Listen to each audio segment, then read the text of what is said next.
نیاز محمد مومن صاحب چې ډېر خواږه شعرونه ترې موږ واورېدل.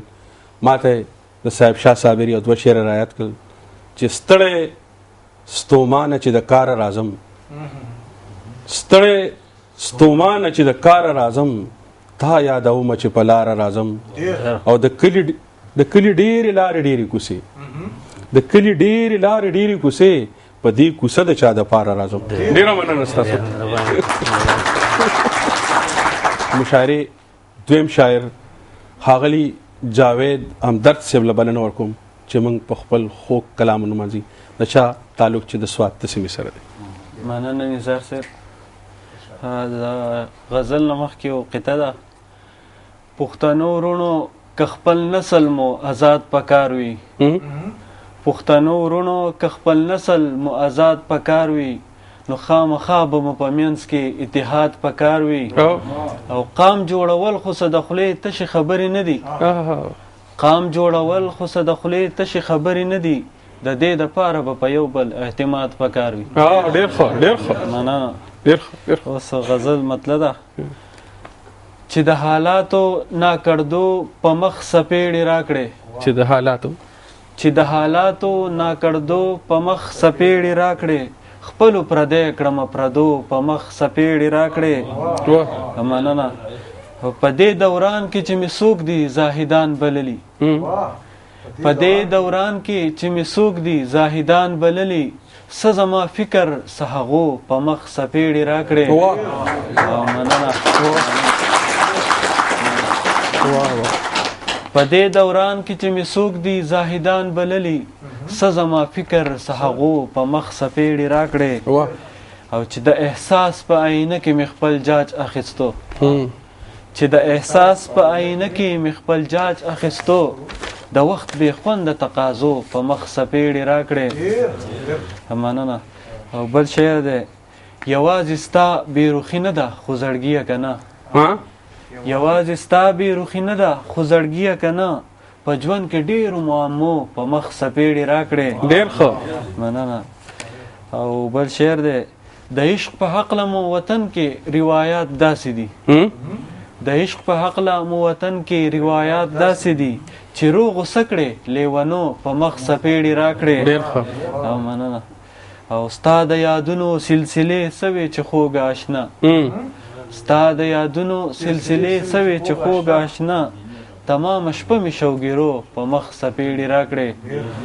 او مقطع ده: پښتون اولس ته به پیغام د بیدارۍ ورکوم، پښتون اولس ته به پیغام د بیدارۍ ورکوم، کما جاوید ته یې هر څو په مخ سپېړې راکړې. ډېر ښه ډېر ښه.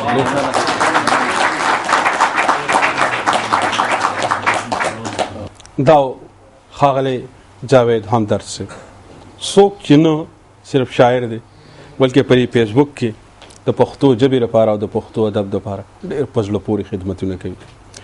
ما ته د ډېر ښه شاعر د پښتو د جدید لهجې نماینده شاعر سیف الرحمن سلیم صاحب یو 2 شعر رایاد شو چې تا ته به هم چته یادېږم ځان له زړه ښه کوم. او دا پیروز صاحب د سلیم صاحب د ژوند اخري غزل و: تا ته به هم چته یادېږم ځان له زړه ښه کوم، تا نه به هم چته یېرېږم ځان له زړه ښه کوم، او ته په دې نه راځې خو زړه مې دلته بیا راولي، ته په دې نه راځې خو زړه مې دلته بیا راولي، زه چې ستا لاره کې ودرېږم ځان له زړه ښه کوم. او ډاکټر صاحب دا شعر دی پکې چې د ژوند غمونه داسې نه دي چې ما نشي موتی، د ژوند غمونه داسې نه دي چې ما نشي موتی، زه چې ستا زلفو کې پټېږم ځان له زړه ښه کوم.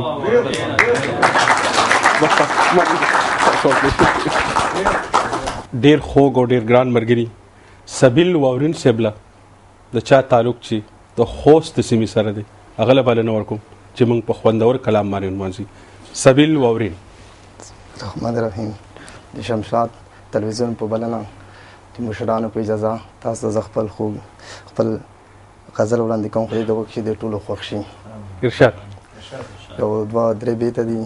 وایي: سکون ورانه تللی یار د بل غېږ کې پروت و، سکون ورانه تللی یار د بل غېږ کې پروت و، ژړل مې هغه زړه چې د ګوګل غېږ کې پروت و، په خوله د اسویلو د راویستلو توان مې نه و، په خوله د اسویلو د راویستلو توان مې نه و دا ځکه هر یو درد مې د غزل غېږه کې پروت و ډېر ښه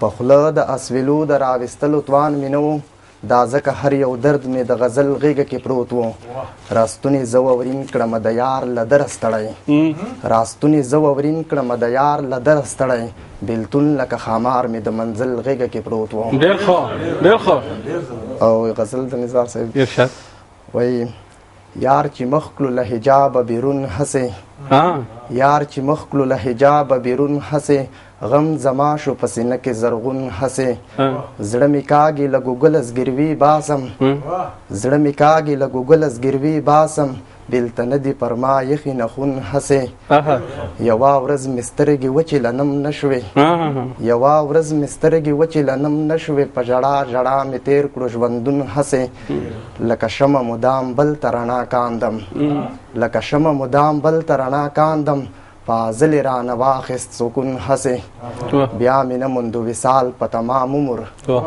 بیا مې نه موندو وصال په تمام عمر ما کړې پښې پسې زړې په لټون هسې اوس به هم توره واورین په ځمکه نږدم اوس به هم توره واورین په ځمکه نږدم چې خدای راکړه ننمه د پښتون هسې